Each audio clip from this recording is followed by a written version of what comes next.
Los saludamos una vez más desde el Lighthouse Studios, felices de poder volver a estar aquí reunidos, hablando, conversando como nos gusta, tratando de llevar todas estas historias bíblicas a nuestra vida práctica, a nuestra vida cotidiana. Hoy tenemos una visita especial para nosotros, hoy nos acompaña el Pastor Rodrigo. Pastor, ¿cómo está? Bien, muchas gracias, Jonathan. Felices de tenerlo por aquí. Gracias, muy amable. Qué bueno, ojalá lo podamos seguir teniendo por aquí, qué bueno que nos visite. Y Pastor Daniel, ¿cómo está? Bueno, me uno a el beneplácito de tener al Pastor Álvarez con nosotros. Bienvenido una vez más a este equipo que le trae alegría a la audiencia que tenemos, porque el mensaje de Dios se presenta como debe presentarse. Un mensaje que edifica, que fortalece, que optimiza.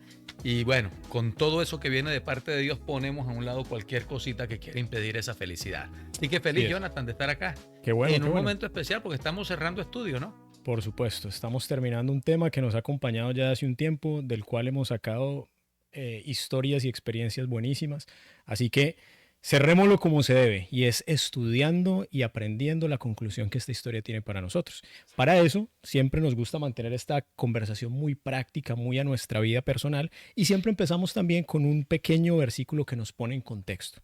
El versículo para esta ocasión es Éxodo 40, 34 versículo 34, que dice: entonces la nube cubrió la tienda de reunión, y la gloria del Señor llenó el santuario, porque la nube del Señor estaba de día sobre el santuario, y el fuego estaba de noche, a la vista de toda la casa de Israel en todas sus jornadas. Hemos venido en un viaje donde Dios ha acompañado al pueblo de Israel, pero ahora están llegando a un lugar, están llegando a un punto donde se están estableciendo, donde Dios está cumpliendo esa promesa que hemos venido leyendo de habitar en medio de su pueblo. En medio de todo esto hay una responsabilidad que tenía y que era clara ese pueblo de Dios del Antiguo Testamento, que era en vivir una estrecha relación con Dios, pero ese vivir en estrecha relación con Dios era para poder representarlo adecuadamente. ¿Creen ustedes que esa sigue siendo la labor principal del pueblo de Dios hoy? Definitivamente, no hay otra razón de ser. Me gustó muchísimo la declaración que hace, representarlo correctamente. ¿Por qué es necesario representarlo correctamente? Porque es que hay alguien empeñado en desdibujar a Dios en la mente y en el corazón de las personas.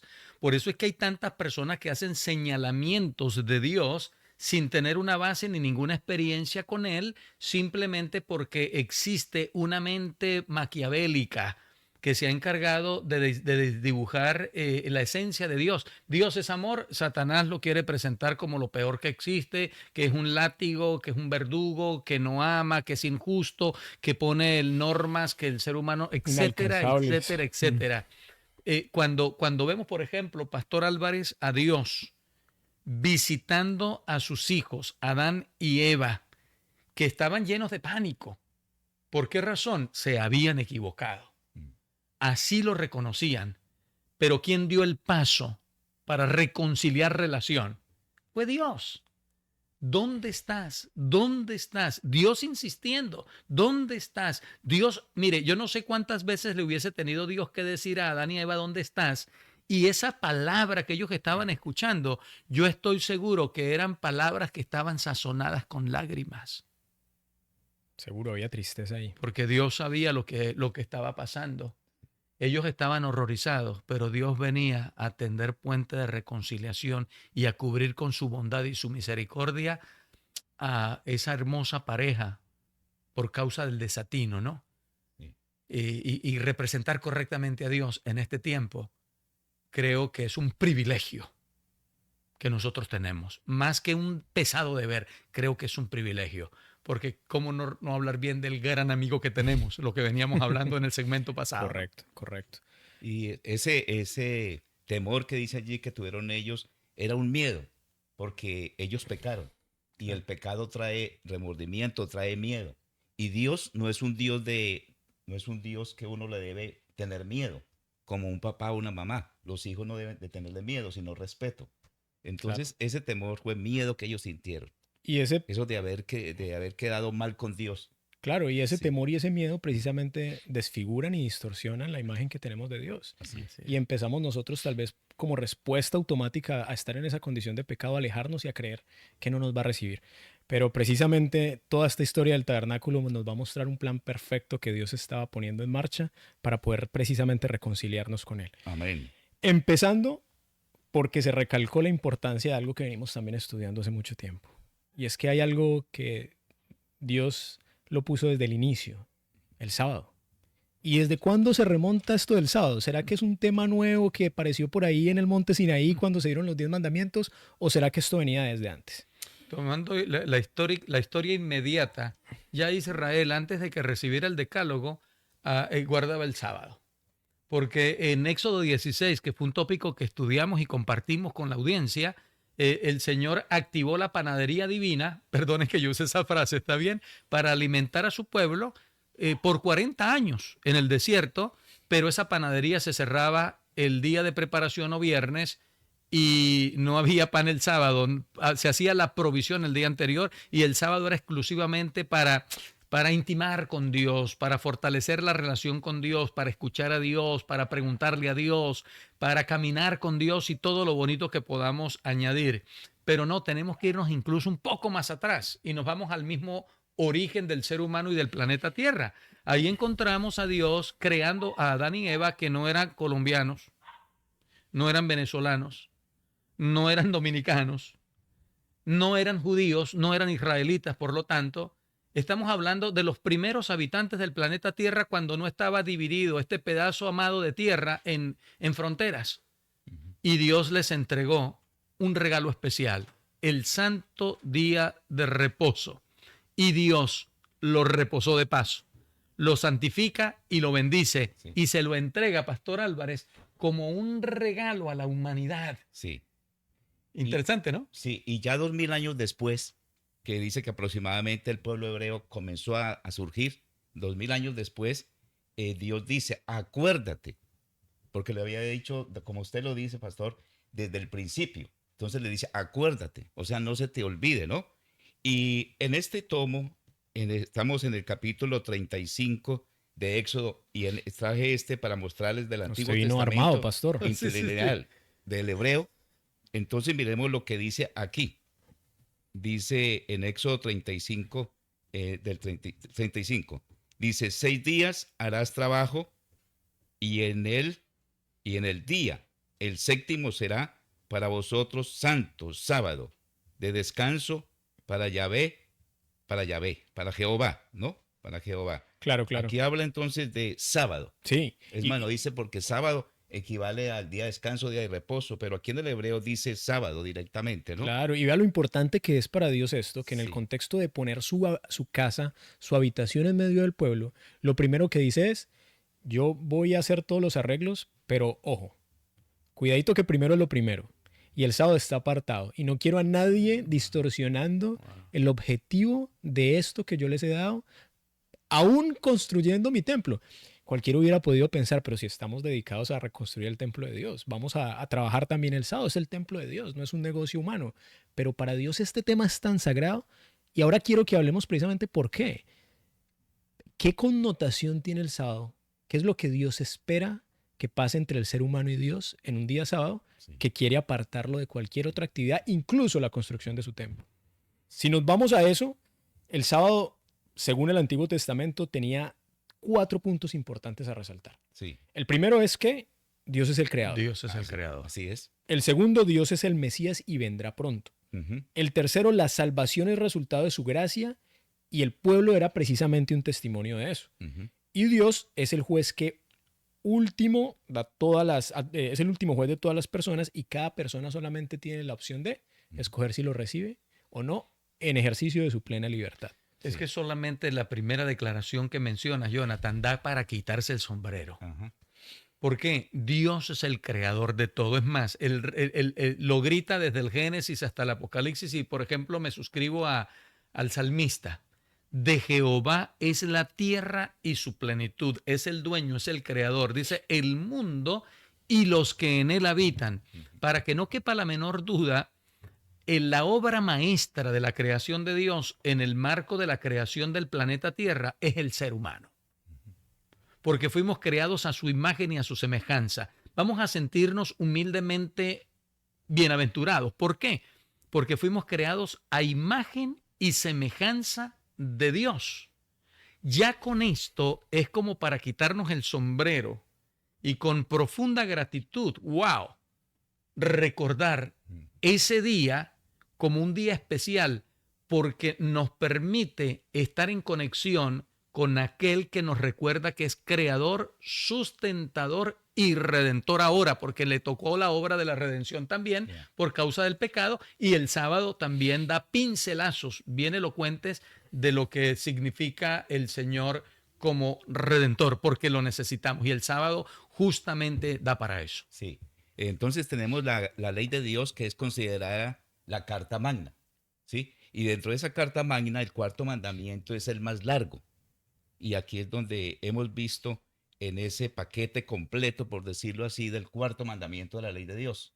Claro. Y es el mandamiento más largo de la Biblia. Claro. Por algo está allí. Denotando la importancia precisamente. La gran que importancia, tiene. resaltando. Exacto. Sí. Y Dios quería entonces dejar claro una cosa.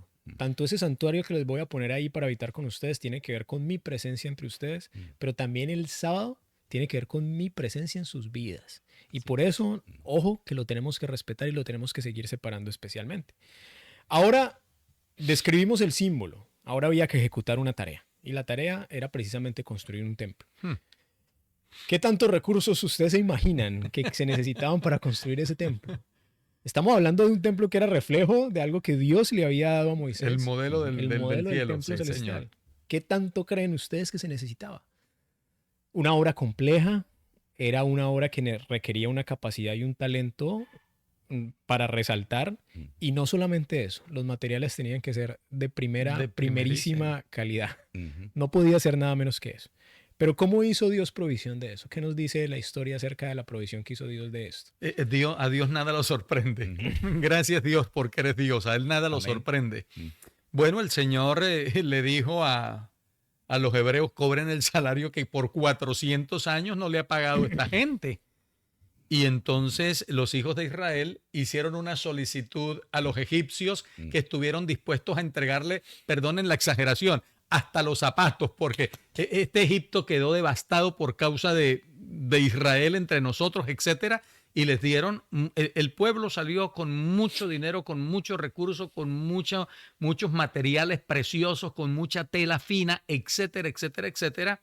Y entonces cuando fue necesario la construcción del santuario, el Señor había hecho esa provisión, pero la provisión se extendió. Hubo un corazón, por así decirlo, en la vida de los hebreos que dio para que llegase un momento. Esa declaración me impactó, ¿sabes, Jonathan, pastor? Me impactó. Cuando Moisés debe pregonar. Primero Moisés pregona, ¿no? Necesitamos oro, plata, bronce, necesitamos telas, necesitamos madera, necesitamos etcétera, etcétera, etcétera. Se pregonó y el pueblo empezó a dar de manera liberal y voluntaria. Y llega un momento tan especial que Moisés tiene que mandar a pregonar, no traigan más. Hay de sobra. ¡Wow! Pastor, y así como cuando hemos dicho que Israel es ese ejemplo de lo que no se debe hacer y que lo tomemos práctico, hay que darle el crédito hoy.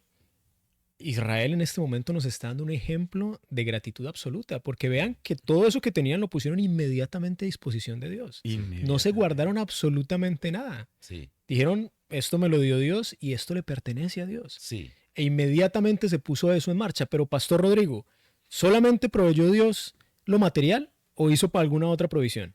Pues yo digo que ellos se entregaron en espíritu y alma y cuerpo. Ellos estaban realmente caminando con Dios.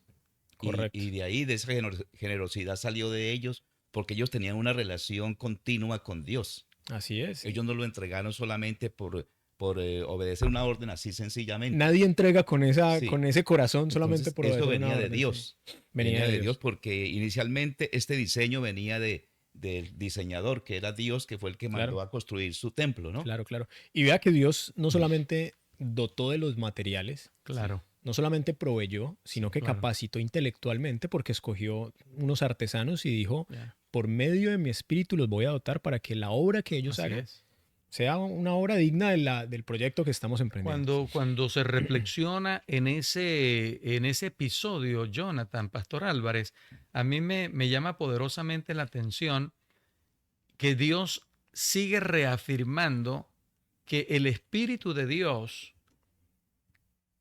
es el que usa al ser humano y no el ser humano al Espíritu de Dios. Así es.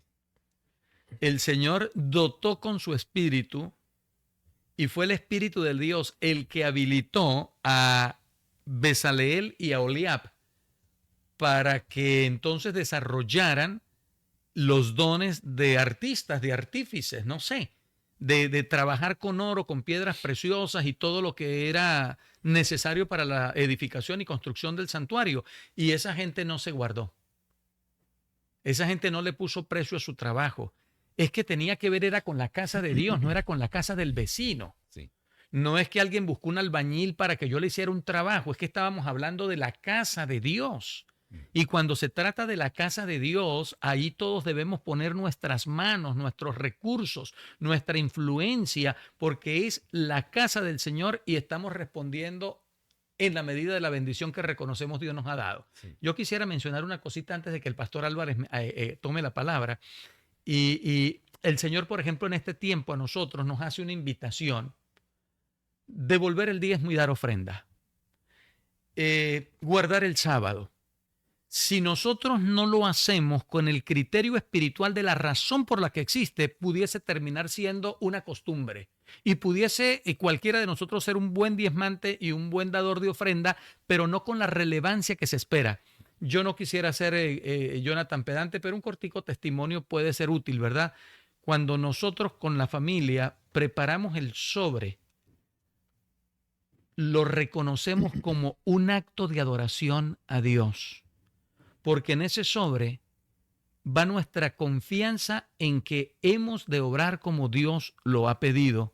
Entonces allí ponemos con mi señora, ponemos allí el diezmo y ponemos allí la ofrenda.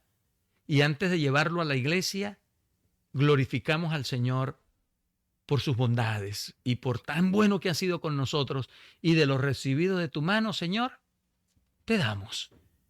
Claro. Obedecemos lo que Él nos pide. Y aquí tenemos un pueblo desprendido. Sí, todo viene de Dios entonces. Todo viene de Dios. Absolutamente, sí, Y si señor. nosotros vemos aquí en Romanos 2 y en 1 de Corintios 12 y en Efesios 4, hay una lista, por ejemplo, de 20 dones dados por Dios, por el Espíritu Santo, ¿no? Esos dones que se reparten que se dan para, en ese entonces, en el Israel literal, habían esos dones. Ok, Y todavía en la iglesia esos dones siguen persistiendo porque es el mismo Dios, claro. dador de dones. Ahora, valga la redundancia ahí, dador de dones, ¿no? Y para que se cumpla, esos dones en uno, primero, ahí como es como algo condicional, ¿qué debe ir primero? Entonces Dios nos da el fruto del Espíritu Santo, que lo encontramos que es amor, gozo, paz, paciencia, benignidad, bondad, fidelidad, mansedumbre, dominio propio o Sí. templanza, ¿no? Claro. Y sin este fruto, entonces Dios no reparte dones. Otra cosa. Pero me gusta ahí, perdón, lo Sí. interrumpo, pastor. Sí. Me gusta ahí algo práctico que usted dice, y yo simplemente lo repito para poder asimilarlo yo y tal vez poder compartirlo. Sí. Y ¿quiere decir eso que para que Dios pueda usarme como está usando a estas personas aquí que estoy viendo en esta historia, primero yo tengo que poner mi disposición? Porque si yo no estoy haciendo nada, si yo simplemente estoy por ahí desprevenido en mi vida sin ningún interés en participar de esto, Dios no me va a llenar con su espíritu. Así es. Porque yo no me puse en la tarea de estar en relación, de ponerme a disposición y decirle, Dios, aquí estoy. Capacítame, soy consciente de que no tengo las capacidades pero me pongo en tus manos, me pongo a tu servicio, haz de mí lo que tú quieras hacer de mí. Entonces, eso es importantísimo, porque si no, tal vez nos quedamos desprevenidos esperando que de la nada venga y baje esa Sí, capacitación del Espíritu. Sí. Entonces, primero el fruto y luego los dones. Y es más, yo pienso que Dios dice que da dones como Él quiere, dice allí en la Biblia, ¿no? Y para la edificación de la iglesia. Para la edificación de la iglesia, sí. Y esos dones, si uno aprovecha un don entregado por Dios, Dios puede que le dé a uno o dos o tres dones más todo para el crecimiento personal, espiritualmente, la edificación personal y para transmitirlo a otros, para Claro. compartir con otros. Perfecto. Y ahí entramos entonces en la figura detallada. Dijimos que había que hacerlo. Aparecieron los recursos materiales, aparecieron los recursos intelectuales, humanos, y ahí entonces empieza toda la serie de descripciones que nos ayudan a tener una imagen de lo que sería símbolo, como dijimos al inicio, de ese santuario celestial. Y es que había un tabernáculo que tenía sus diferentes telas, cortinas, partes. Había un arca, que era el arca que estaba en el lugar santísimo. Había la mesa de los panes de la proposición, estaba el candelabro, estaba el altar de incienso, estaba el altar del holocausto, estaba la fuente para el lavamiento, el atrio y el material, y todo lo que eran los materiales utilizados para el tabernáculo y la vestimenta.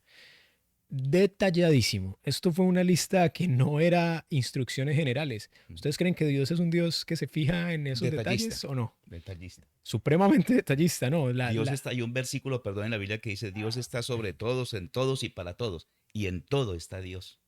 Correcto. En todo detalle. Y a mí me asombra mucho el trasfondo espiritual que cada una de esas cosas tiene. Cómo Dios trata de traducir algo que tal vez de otra manera no entenderíamos. Y lo que Él hace es ponerlo en términos físicos de cosas que nosotros humanamente podemos entender y lo pone ahí.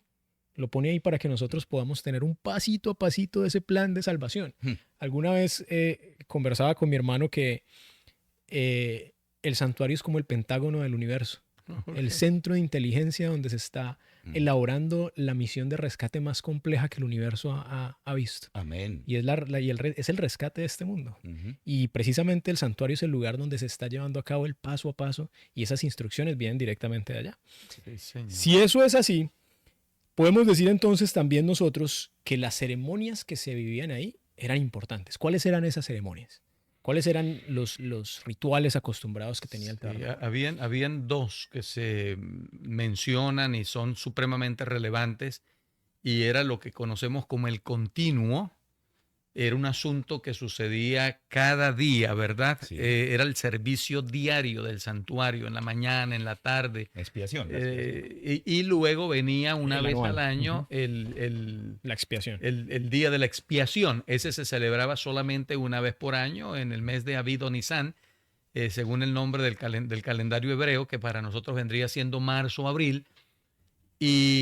Y en el diario, en el sacrificio diario, valga la redundancia, pues constantemente el pueblo tenía la opción de venir arrepentido, presentar la confesión de su pecado delante del Señor y esperar por la fe que dicho pecado fuese perdonado.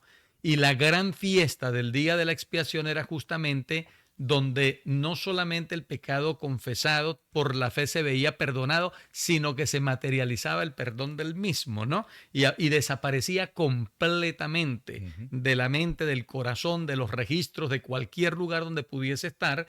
En el día de la expiación, hasta el santuario mismo era purificado. Las impurezas desaparecían y tendrían entonces la fiesta de una nueva página, un nuevo comienzo. Eso en el marco de la experiencia de Israel en el desierto, que es un tipo del antitipo, pero en el antitipo nosotros no vamos a tener un capítulo nuevo para pecar y entonces volvernos a reconciliar con Dios, sino que el pecado desaparecerá y no será más. Amén. Amén, Sí. amén. También en el santuario lo que se hacía era, se iba a adorar y alabar a Dios, ¿no? Y expresarle entonces la gratitud, así como nosotros lo debemos de hacer ahora, ¿no? Adorarlo, alabarlo y ser agradecidos con Dios. La gratitud es maravilloso, la gratitud puede traer hasta buena salud física, emocional, mental y espiritual. La gratitud es muy importante hacia Dios, de nosotros hacia Dios. Claro, claro. Y eso de hecho, incluso psicólogos y estudiosos de ese tema, pastor, hablan de eso, de la gratitud como estilo de vida para tener una vida buena. Yeah. Y Dios nos está dando ese principio desde hace mucho tiempo en la Biblia y nos está diciendo, ojo, que ahí hay sabiduría. Pero esos servicios entonces apuntaban, para hacer un breve resumen, a primero, cuánto aborrece Dios el pecado y cómo trata con él. Eso era lo primero que Dios quería explicarnos. Lo segundo, cómo salva a las personas que se arrepienten. Porque ya decíamos que el pueblo venía arrepentido, que era lo primero. Yo no puedo ir a sacrificar al cordero sin haber tenido el arrepentimiento, claro, porque no era el sacrificio que se buscaba. ¿Cuál es el destino de los malvados? ¿Cuál es el final de las personas que deciden hacer el mal? ¿Y cómo seguirá Dios ¿cómo conseguirá Dios un futuro libre de maldad? Al final, esas 4 cosas estaban ahí implícitas en el santuario y Dios quería darnos una luz de eso. Ahora bien, viene el momento donde Moisés se pasea por los espacios y hace la dedicación, porque en ese momento era cuando Dios venía a habitar como tal al tabernáculo. Si eso es así, y venimos hablando hace mucho tiempo del carácter de Dios, dice que en ese momento la presencia y la gloria de Dios descendió a ese lugar. ¿Cómo interpretan ustedes eso, sabiendo que hemos visto que la presencia, la gloria de Dios nos está hablando del amor, la bondad, la misericordia que Dios tiene? ¿Cómo podríamos hacer esa relación entre cómo bajó Dios a habitar en medio de ese pueblo? Sí, la presencia de Dios, los hebreos la llaman la Shekinah, la presencia de Dios. Y la presencia de Dios, hubo un resplandor, hay algo con una palabra que llama la radianza de Dios. La radianza es ese esplendor, esa brillantez de la presencia de Dios, la gloria de Dios, la Shekinah. Sí, sí. Entonces la presencia de Dios se manifestó, se hizo real allí en el santuario, Claro, ¿no? claro. Se hizo real a la vista por la nube, pero a Sí, mí me gusta mucho pensar en esto como en ese momento bajó toda la bondad de Dios amén. a apoderarse de todo ese pueblo y a decir, hey, ¿se acuerdan que por allá atrás habíamos dicho que los quería sacar a la tierra prometida, Ujú. pero que más que sacarlos a la tierra prometida los quería traer de vuelta a mí? Amén. Para mí ese momento es como el abrazo donde Dios vuelve a coger a su pueblo y les Ya. dice, hey, llegamos a donde queríamos llegar. Ujú. Estamos de nuevo juntos aquí. Ya. Todos los asuntos relacionados con el santuario tienen que ver con el ministerio de Jesús. Por ejemplo, en el día de la expiación se traen 2 machos cabríos. Uno representa a Jesús, otro representa a Satanás. Es el último día en la historia de la humanidad tipificado. El Señor Jesús, tipificado en el macho cabrío cuya suerte cayó para representarlo, es sacrificado. Ujú. El macho cabrío cuya suerte cayó para representar a Satanás recibe los pecados confesados del pueblo y es llevado al desierto tipificando el asunto para que muera en el desierto y no sea más. Ujú. Ahora bien, el Señor Jesucristo fue sacrificado, ¿correcto? Un día, el verdadero responsable de la nota tónica triste en la historia del ser humano, el verdadero responsable, como fue tipificado por el macho cabrío por Azazel, pagará por eso y el pecado no será más. Y todos aquellos que hayan confesado sus pecados y hayan recibido la bendición de apropiarse, primera de Juan 1.7 lo declara, de la sangre de Jesucristo que nos limpia de todo pecado, la bienaventurada experiencia de vivir, experimentar la eternidad. Así que cuando nosotros tenemos todo este asunto y vemos la presencia del Señor en la columna de nube, en la columna de fuego, ¿cómo no pensar en algo que yo creo que los tienes preparado para el cierre, en el momento en que literalmente descendió el cielo en la persona de Jesucristo para vivir entre los hombres? Amén. Toda esa historia, Ahí se todo ese resume. símbolo llega a su punto final y a su clímax. Gloria a Dios. El universo ve la ejecución de la operación que se estaba elaborando en ese momento cuando Dios viene al mundo, mora entre la humanidad, se hace carne para poder salvarnos, para poder darnos una opción, para poder darnos esa puerta de salida. Sí. Ahora, a mí hay un pedazo que me llamó mucho la atención porque yo no lo había captado de esa manera, pero dice Juan en Apocalipsis, dice, yo estoy aquí, yo estoy a la puerta y llamo. Si alguno oye mi voz y abre la puerta, entraré a su casa y cenaré con él y él conmigo. Ujú. Lo primero, Dios nos está haciendo esa invitación directa. Mm. Segundo, ya cuando ya vamos avanzando en la historia del mundo y empezamos a hacer una relación ya es con el fin de los tiempos, al que decide aceptar esa invitación, dice entonces Juan en Apocalipsis también, y vi un cielo nuevo, y Juan dice, y yo Juan vi la santa ciudad, la nueva Jerusalén descender del cielo. Y aquí hace la relación que a mí me llamó la atención. Y nos indica en Apocalipsis 21:16, la ciudad se halla establecida en un cuadro, y su longitud es igual a su anchura, y el medio de la ciudad con la caña, 12.000 estadios, la longitud, la altura y la anchura de ellas son iguales. Apocalipsis Igualitas, sí, señor. 21:16. Pastor, ¿qué nos recuerda esto? Esta era una descripción que ya habíamos visto antes. El lugar santísimo. que era igual en todos sus lados. La Biblia describe exactamente igual a ese lugar santísimo. Ujú. Lo cual, la lección, la lectura, me parece que al final da una conclusión muy bonita y es que no se te pase por alto que eso quiere decir que si en el lugar santísimo está la presencia de Dios, esa ciudad que viene de camino, donde Él promete que habitaremos, es nada más y nada menos el lugar donde habita Dios. Y ahí la promesa es que nosotros habitaremos con Él, porque estaremos dentro de esa ciudad, lo que quiere decir que estaremos en el lugar santísimo de ese tabernáculo que es De figura. hecho, el mismo Apocalipsis 21 dice que no vio templo en ella, porque el Señor mismo es su templo. Esto es una cosa realmente extraordinaria, Jonathan y Pastor Álvarez. Cuando yo asocio todos estos asuntos, recuerden que están relacionados, están íntimamente vinculados. Tenemos nosotros, por ejemplo, al profeta Daniel, describiendo en el capítulo 2, versículo 44, que en los días de estos reyes, el Dios del cielo establecerá un reino que no será jamás destruido, permanecerá para siempre. Y está hablando justamente de la gloriosa, la santa ciudad, la Nueva Jerusalén, que será establecida por Dios como el reino eterno de Dios y nosotros sus súbditos. Es una cosa extraordinaria. Por supuesto. Y cómo el Señor a través en la iglesia del Antiguo Testamento se manifestó a través del santuario y cómo viene ahora en el Nuevo Testamento a hacerlo a través de la persona mismísima de Dios hecho carne, Jesucristo, ¿no? Y me encanta, yo tengo un tema que ya presenté en algún lugar de las iglesias que ministro, de los dos nombres que para mí son los más relevantes de Jesucristo, de Dios hecho carne, perdón. Bueno, es Jesús, que significa Salvador. Esa es la razón de ser de la encarnación de Jesucristo. La salvación nuestra. Pero resulta que Mateo capítulo 1, versículo 23 también da otro nombre para el mismo personaje. Llamarás su nombre también Emmanuel, que significa Dios con nosotros. Y me encanta eso porque una vez Josué preguntó, ¿quién estará por nosotros? Jehová estará por nosotros, Dios con nosotros. En otras palabras, escuchen esto, y yo tal vez cierro mi intervención ahora. En Jesús se garantiza la salvación del ser humano. Amén. Amén. No la despreciemos, vamos a valorarla. Recibamos a Jesucristo en esta misma hora. No hay otro camino, no hay otra opción. Jesucristo es el camino, la verdad y la vida y nadie viene al Padre sino por Él. Y número 2, no tengas temor. Él garantiza su presencia. Y ya no como Jesús el humano, sino como Emmanuel, Dios con nosotros. Pero es el mismo personaje, garantizando así también la victoria nuestra sobre cualquier tentación y pecado que se nos pueda presentar. ¿Por qué razón? Porque Él, que es Emmanuel, ha tomado la decisión de luchar en lugar nuestro. Amén. Así es. Amén.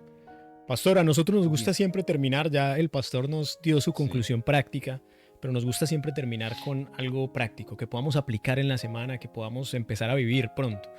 Para mí, yo me llevo una cosa que es tratar de que esa tierra prometida y ese objetivo sea todos los días tener una relación estrecha con Dios. Gloria. Porque Anticiparnos, ¿no? Anticiparnos a eso. Gloria Y a Dios. tomar ese llamado que Dios hizo al pueblo hebreo. Les dijo, más que llevarlos a la tierra prometida, lo que quiero es llevarlos conmigo. Aceptar ese llamado y tratar de todos los días empezar a vivir eso. Pastor, algo práctico que le quede a usted de lo que pudimos estar hablando hoy. Sí, antes de hablar de lo algo práctico, me parece bien. Yo diría que estos son temas sublimes, ¿no? ¿Por qué? Porque Claro. estamos basados en la Santa Biblia, lo que hemos leído hoy, ¿no? Y entonces tenemos nosotros allí 3 elementos de lo que hemos venido hablando en el día de hoy. Y son Dios, su presencia, un lugar, el lugar santísimo. Y luego estamos nosotros. Y detrás de nosotros que ya estamos conociendo de Dios, debemos transmitir ese mensaje a otros. Ahora, para ir concretamente a su pregunta, ¿qué debemos hacer nosotros entonces en ese caso? Oración. Primero que todo, orar. Segundo, leer la Biblia. Hacer ese año bíblico, ¿no? Oración, leer la Biblia, compartir con los demás lo que nosotros venimos conociendo, ¿sí? O sea, como un río, que seamos como un río que fluye. El nacimiento Dar de lo que hemos recibido. de lo que hemos recibido. Sí, venimos como cuando hay un nacimiento. Recuerden cuando se habla de un nacimiento, que corre el agua cristalina, viene de un lugar. La fuente viene de Dios y va a su curso, ¿no? llega a la Biblia por los profetas, los patriarcas, luego a nosotros, y nosotros debemos de seguir ese recorrido. Y que no se vaya a parar en nosotros, importantísimo, ¿no? Sí, Que y no deje de fluir continuar, ahí. sí. Que no deje de fluir. Y Amén. entonces lo otro también es la adoración y la alabanza a Dios por medio de himnos de alabanza. Y el testimonio, muy importante. Y en eso sabemos, pastor, que usted ha sido un elemento importante en eso, porque le he podido escuchar varios testimonios y varias cosas, y si algo he visto en eso es una gran cantidad de historias que usted tiene ahí para compartir, pastor. Así que esperamos otro día poder tenerlo y poder conocer un poquito más esas historias, que creo que sería interesantísimo poder algún día compartirlas. Pero por el momento que nos queremos despedir, como siempre, felices de poder haber compartido un tema más, cerrando un poco este tema ya que terminamos de estudiar ya hace varios días, pero queriendo poder seguir conversando, queriendo ver sus comentarios, pudiendo comunicarnos más con ustedes. Así que esperamos que puedan seguir participando. Los esperamos para una próxima vez aquí en Lighthouse Studios. Gracias.